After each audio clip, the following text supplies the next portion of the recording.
eyyi ko saabi grève o tan ko Alassane Ndoye mbino ko tan kono hen minen min keddi Alassane Ndoye woni responsable garage transport. Alassane Ndoye wi konko yo yimɓe mbaɗ grève janggo so Allah jaaɓi koɗo fuɗɗorto ko hande minuit so Allah jaaɓi minen amin caggal Allah caggal Alassane Ndoye par ce que Alassane Ndoye woni responsable transport o yimɓe mbaɗa grève minen hen to minen hen tan mi heddoto minen noon komin fuutankoɓe komin ɓi fuutankoɓe a faami ami Allah waɗami ɗo garage amin liggo kono noon kala ko transport wi tan minen hen minen hen min dammi minen hen min lori hey min dari kadi eyyi banggue gara min oɗo minen e banggue goɗɗo min nandiri mi anda banggue goɗɗi noon kono banggal amin minen ɗo min nandiri e haala ɓe mbi ko janggo so Allah jaaɓi so Allah newni moƴƴere janggo oto yata eyyi en nandiri hen noon par ce que Alassane Ndoye woni responsable gara routière bon marché ko responsable o a faami kono Alassane Ndoye ko wi ko minen ami heddi hen te kadi kala dawowo transport foof ma heddo hen eyyi par ce que ko mesure aji ɗi addi ɗum mesure aji mo président haali ɗo minen ɗum ɗon no woni ko fewraki Alassane Ndoye fewraki transport no addi grève o ko noon janggo so Allah jaaɓi ɓe mbi ɓe mbaɗa grève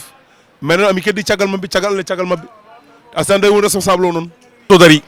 ala to dari ɓe mbi koɗa somi ummini ɗum ala to dari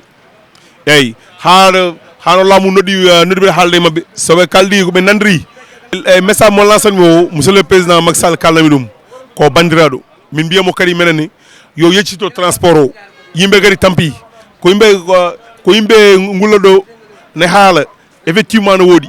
tali ɗi ne faadi 25 mo mbiɗa yo président wi yo itte min guitti kono porte bagage so wi yomi guitti porte bagage o wawata wonde par ce que hol yimɓe lori ɓe porte bagage kala client jo foof ma nawru bagage muɗum e goɗɗum 23 heures kadi mo wi kadi e yimɓe kadi ko innema aɗeɗi yimɓe koɓe yimɓe koɓe julɓe kadi aɗa neɗɗo umoto Dakar ha banggue goɗɗum ya ɗon pille 700 kilométres sa yuma sa ari ha ɓoftoɗa ɗum kadi welani te kadi ñimmi ko président yo min ñaguimo e dow kadi respect mo ganduɗa min dokkimo ɗum en tant que président Sénégal min ñaguimo sibo Allah naranu yo accir noon mesure par ce que mesure no waɗi mesure gadda min jaaɗi hemo kono waɗi ganduɗa mom vraiment min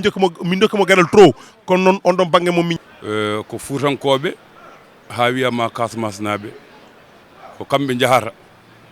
kala jahowo noon a jogoto 2 wolis walla daña 3 wolis goɗɗo adda 3 wolis ɗum noon so wiyama yo oto ittu bagage yo ittu porte bagage muɗum ɗum wondi ko wawa wonde eyyi yimɓeɓe ne sene kaala yo kaal ko amato yo kaal ko wonata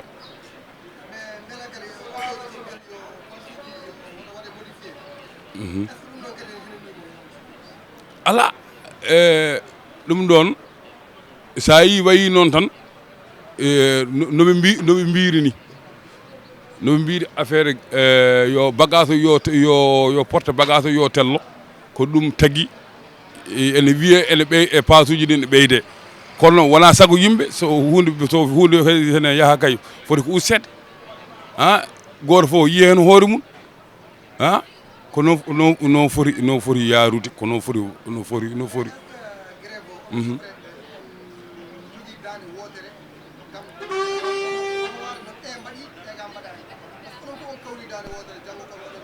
eyyi minen de bo marché minen kam hamin kawri dande wotere mi anda noon heddiɓe wa bo marché ko rewe Alassane Ndoye kala ko rewe Alassane Ndoye ene waɗi d' accord affaire versage o eyyi ɗum fof joni ene wawi ittede ko jimmi haalandeɓe ko pour affaire bagage o ko pour affaire porte bagage moɓe kalato ɗum ɗon kala miijiɗo walla kala ƴewɗen andi ɗum wawa wonde yimɓeɓe yo mbaɗi ko foti wonde ko nawata yimɓe yeeso ko wawata nawde yimɓe caggal a faami ko woni leyɗele goɗɗe ko ɗum ala Sénégal ha lebbi tati ko kaali min kay komin poti nande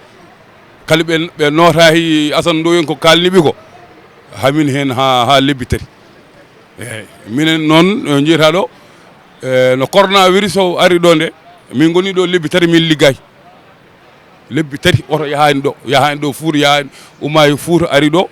umma e Dakar yeehi Fouta minen komin Foutankoɓe